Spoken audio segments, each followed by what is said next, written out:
welcome to Fish on Fridays. I'm Al McCauley. If you tuned into last week's episode, I talked a little bit about the sacred order or the hierarchy of the Catholic Church because I get asked that question quite a bit. You know, who's in charge, where, who's after the Pope and all that kind of stuff. And we talked about the different offices, if you will, within the church. If you didn't have a chance to check that episode out, you can go back to our Facebook page or to YouTube page, Fish on Fridays with Al, and take a look at it. It's good viewing. I'm a little biased, but it's good viewing. Today, what I want to do is follow up a little bit about that and talk specifically about the office of the Pope. And I don't want to talk about the man, Pope Francis, for instance, so much as I want to talk about the origins of it. I'm a church history guy. I love history, and so that's kind of what I want to talk about. Our tradition in the Catholic Church says that the first pope was a guy named St. Peter. And this goes back, there's a lot of different places in the scripture, in the New Testament, that talk about the primacy or the importance of Peter. But there's one place in particular in the New Testament that we call the Petrine Text. Petrine Text. And it's Matthew's Gospel, chapter 16. And Jesus is hobnobbing with his buddies, with his disciples in the northern part of Israel in a place called Caesarea Philippi. And he asks the question, what are people saying about me? And they give him all kinds of answers. Well, they think you're one of the prophets like Jeremiah or Elijah. Some people think you're John the Baptist. And then Jesus asks the question that I would submit he asks all of us down through the ages. And that question is, who do you say that I am? As Christians, just as an aside, as Christians, we always should ask ourselves that question. Who do I say Jesus is in my life? Is that relationship where I want it to be?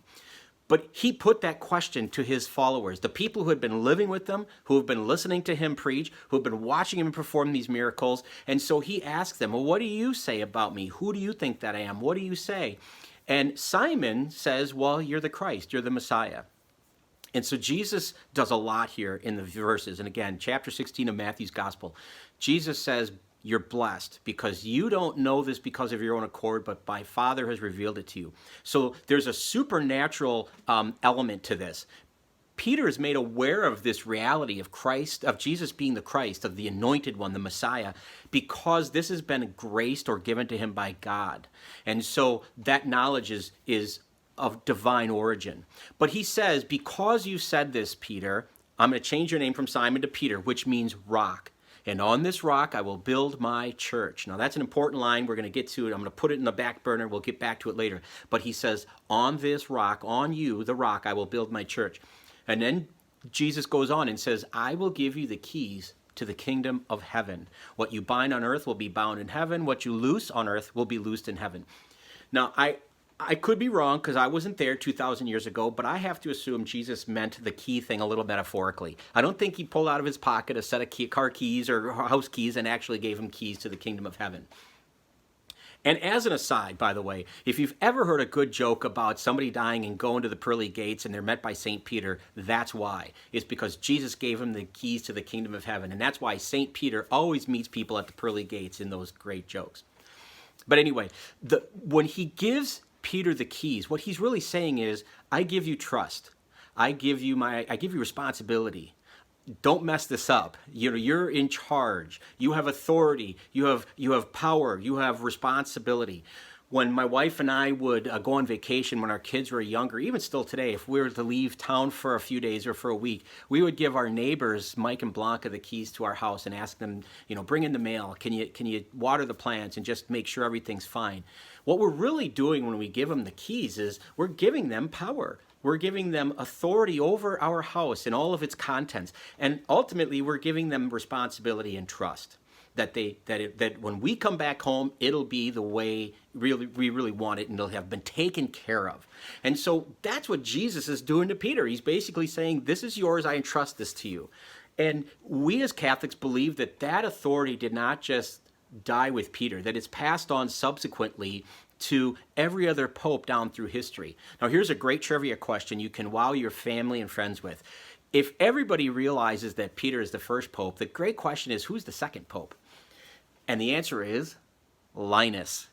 Not to be confused with Charlie Brown's good friend who likes his blanket, but Pope Linus is the second pope.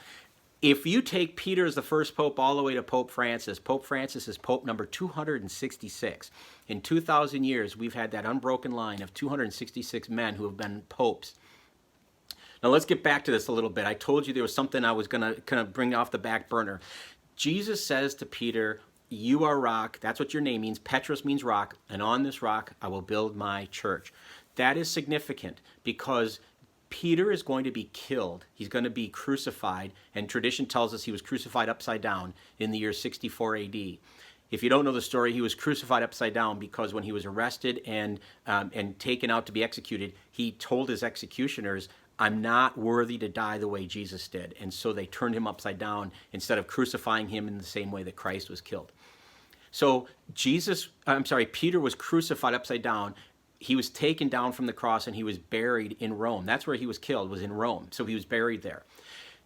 6 short years later, near 70 AD, Rome sends legions of men down to the Holy Lands, down to Jerusalem, and pancakes it, just flattens it, destroys the temple. There's no place for Christians to go now, and so they're scattered. And they need a place to call home, if you will, a headquarters. And so what they do is they remember this gospel passage, this Matthew 16, when Jesus says, Peter, you are the rock, and on this rock I'll build my church. And they remember that Peter was killed and buried in Rome. So they decided to say, Rome will be our headquarters. From now on, we will be based literally on the body of the rock of St. Peter. And that will be our home, if you will. That is why the church is built on Rome. That is why we are called Roman Catholics, because we are literally headquartered over the body of the Apostle Peter. Now, if you've been to Rome and been to Vatican City, you know, St. Peter's Basilica, St. Peter's Square, several floors down, if you will, into the ground, is Peter's body, his final resting place, the crypt of St. Peter the Apostle.